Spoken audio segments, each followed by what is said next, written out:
شروع اللہ کا نام لے کر جو بڑا مہربان نہایت رحم والا ہے۔ الف لام میم، یہ کتاب یعنی قرآن مجید، اس میں کچھ شک نہیں کہ اللہ کا کلام ہے، پرہیزگاروں کے لیے رہنما ہے جو غیب پر ایمان لاتے اور آداب کے ساتھ نماز پڑھتے اور جو کچھ ہم نے ان کو عطا فرمایا ہے اس میں سے خرچ کرتے ہیں، اور جو کتاب اے پیغمبر تم پر نازل ہوئی اور جو کتابیں تم سے پہلے پیغمبروں پر نازل ہوئیں سب پر ایمان لاتے اور آخرت کا یقین رکھتے ہیں۔ یہی لوگ اپنے پروردگار کی طرف سے آئی ہوئی ہدایت پر ہیں اور یہی لوگ کامیاب ہیں۔ جو لوگ کافر ہیں انہیں تم نصیحت کرو یا نہ کرو ان کے لیے برابر ہے، وہ ایمان نہیں لانے کے۔ اللہ نے ان کے دلوں اور کانوں پر مہر لگا رکھی ہے اور ان کی آنکھوں پر پردہ پڑا ہوا ہے اور ان کے لیے بڑا عذاب تیار ہے۔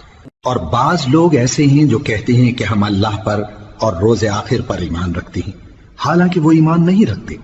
یہ اپنے خیال میں اللہ کو اور مومنوں کو دھوکہ دیتے ہیں، مگر حقیقت میں اپنے سوا کسی کو دھوکہ نہیں دیتے اور اس سے بے خبر ہیں۔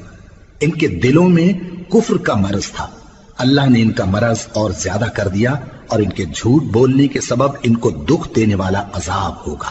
اور جب ان سے کہا جاتا ہے کہ زمین میں فساد نہ ڈالو تو کہتے ہیں کہ ہم تو اصلاح کرنے والے ہیں۔ دیکھو یہ بلا شبہ مفسد ہیں لیکن خبر نہیں رکھتے۔ اور جب ان سے کہا جاتا ہے کہ جس طرح اور لوگ ایمان لے آئے تم بھی ایمان لے آؤ تو کہتے ہیں بھلا جس طرح بے وقوف ایمان لے آئے ہیں اسی طرح ہم بھی ایمان لے آئے۔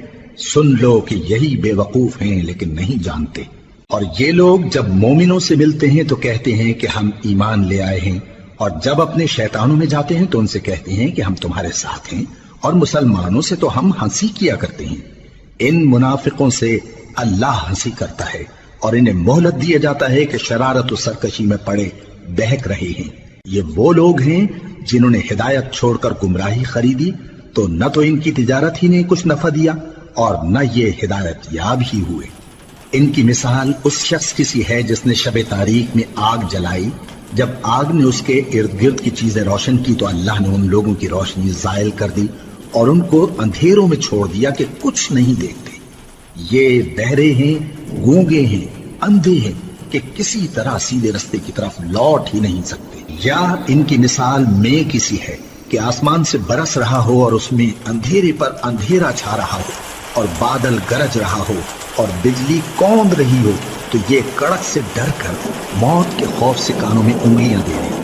اور اللہ کافروں کو ہر طرف سے گھیرے ہوئے ہے، قریب ہے کہ بجلی کی چمک ان کی آنکھوں کی بصارت کو اچک لے جائے۔ جب بجلی چمکتی اور ان پر روشنی ڈالتی ہے تو اس میں چل پڑتے ہیں، اور جب اندھیرا ہو جاتا ہے تو کھڑے کے کھڑے رہ جاتی ہیں۔ اور اگر اللہ چاہتا تو ان کے کانوں کی سنوائی اور آنکھوں کی بینائی دونوں کو زائل کر دیتا۔ بلا شبہ اللہ ہر چیز پر قادر ہے۔